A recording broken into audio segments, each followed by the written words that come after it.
رشتے کمزور ہونے کی سب سے بڑی وجہ یہ ہے کہ ہم انہیں نبھانے سے زیادہ آزماتے ہیں۔ صرف پیسے کا ہونا ہی رزق نہیں، بلکہ نیک اولاد، اچھا اخلاق اور مخلص دوست بھی رزق میں شامل ہیں۔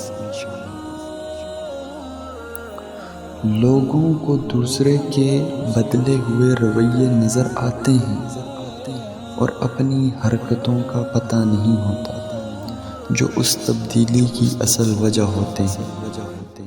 جو انسان ہر وقت سب کی خوشی چاہتا ہے، سب کے بارے میں اچھا سوچتا ہے، اس کا خیال رکھتا ہے، وہی انسان زندگی میں ہمیشہ سب سے اکیلا رہ جاتا ہے۔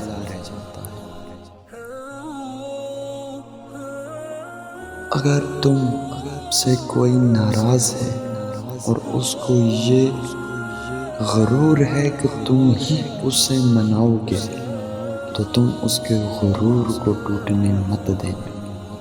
زمین عقل مندوں سے تو بھر گئی ہے، مگر درد مندوں سے ابھی تک خالی ہے۔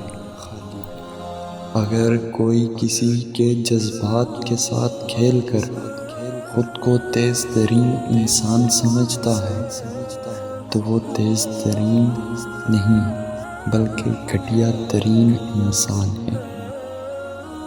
کتابوں کے علاوہ جو چیز سبق دیتی ہے وہ زندگی ہے۔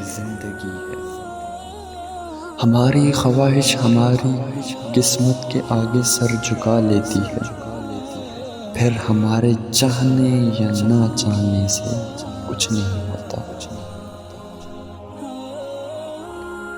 رشتہ رکھو تو سچا، ورنہ الوداع اچھا۔ ڈوبنا ہی پڑتا ہے ابھرنے سے پہلے، غروب ہونے کا مطلب زوال نہیں ہوتا۔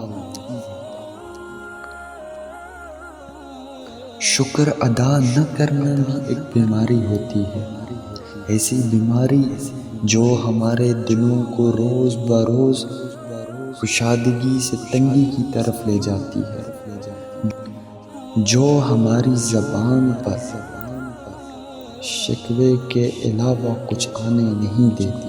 محبت کرنا گناہ نہیں ہے، محبت میں بہک جانا گناہ ہے۔ کہتے ہیں محبت میں سب کچھ جائز ہے، غلط کہتے ہیں۔ محبت میں وہ جائز ہے جس میں پاکیزگی ہو۔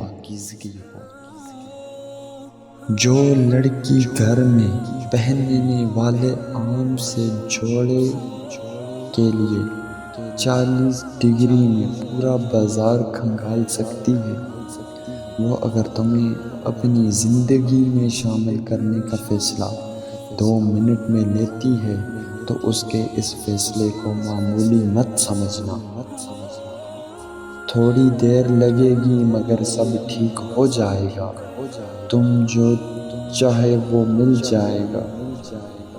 گمان اچھا رکھو، دن برے ہیں، زندگی تو نہیں، صبر رکھیں، وہ سب ٹھیک کر دے گا۔ اسلام کو سمجھ کر سیکھیں تو آپ کو پتہ چلے گا اس میں کتنی وسعت ہے۔ یہ تنگ نظری اور تنگ دل کا دین نہیں ہے، نہ ہی ان دونوں چیزوں کی اس میں کوئی گنجائش ہے۔